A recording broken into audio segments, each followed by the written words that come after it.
Well, my earliest memory of being of the entertainment industry, I class myself as being in the entertainment business, more in the line of showbiz. My father became a theatrical agent in 1960, got his licence in 1960, when one day he came home from work, one evening, I should say, and he told me he was going to take me on the road for 2 weeks. I was 10 at that point, and I said, "Dad, but what about school?" He said, "Don't worry about school. You'll learn more with me in 2 weeks than you'll learn at school." My father was running the theatrical agency and my mother was literally a housewife. And when he died on a Friday night, she literally, by Monday, had to take over the business. So she struggled for quite a while. And then after a while, she asked me, would I come and work at the agency? And I knew I was going to get thrown out of school. So I said, yes, I'd come and help her. I was very proud to be an agent. It was a trade.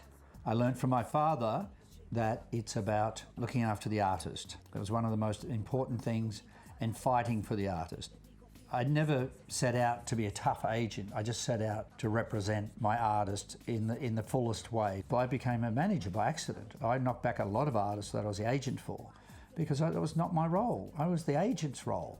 And that's the way I saw it. I was a tradesman in that role. I've sold 50 million records around the world.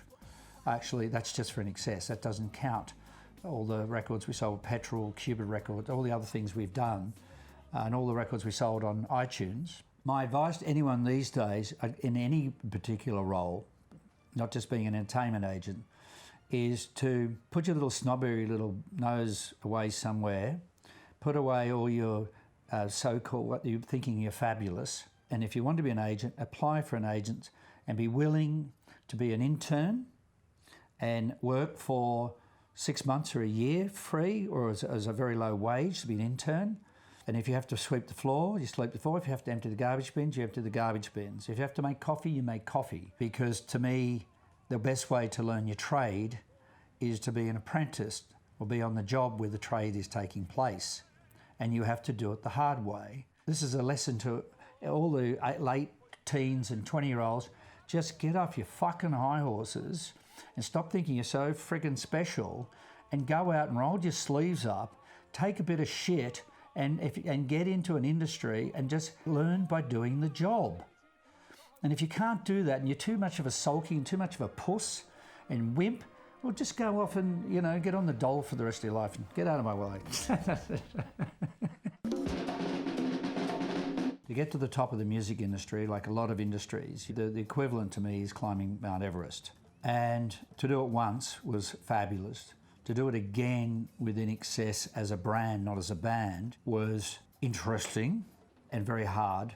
But to do it at the start with the band right from the beginning, right from the very, very beginning, I never thought I'd do it. I never go looking for bands. I went looking for INXS. Their manager at the time came and found me. Buckley's manager at the time came and found me. But the Buckleys, I saw something unique. At the end of the day, there are a million artists in this world, but your artist has to be unique.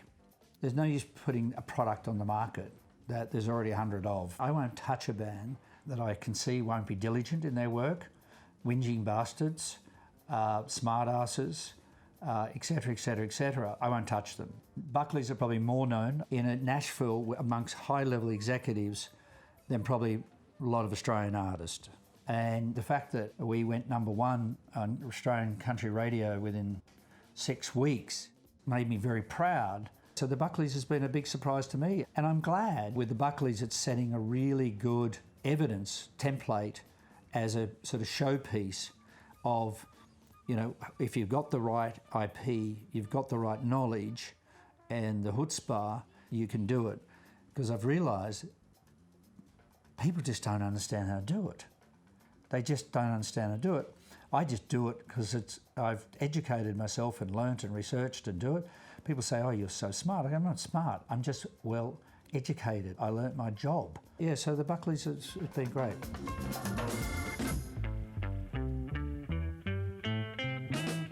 At the end of the day, entertainment is entertainment. All that's changed is the delivery systems. Whether you play in a theatre, you play in a tent, you play in a stadium, you play down a beach. Live is still live. We went from vinyl and we went into digital, and we went into iTunes, which was a digital download. And the good thing about it, you used to own music then. Remember the days you used to own music? So now we've got into streaming. So it's just a different distribution platform. That's all it is. I don't know what's after streaming. The only thing I can think of in the future is I think that somebody will come up with another form of how your music will be audio visual, and Dolby will probably have created a new sound system for sound, and it'll get better. But it's just an adaptation of what you've already got. It's not tipping anything upside down. But live will be live. You've got to be bloody good. You've got to put on a show and entertain people. Some of these bands sound so similar to the others. And that's why also, coming back to the Buckleys, why I like them best. They're unique.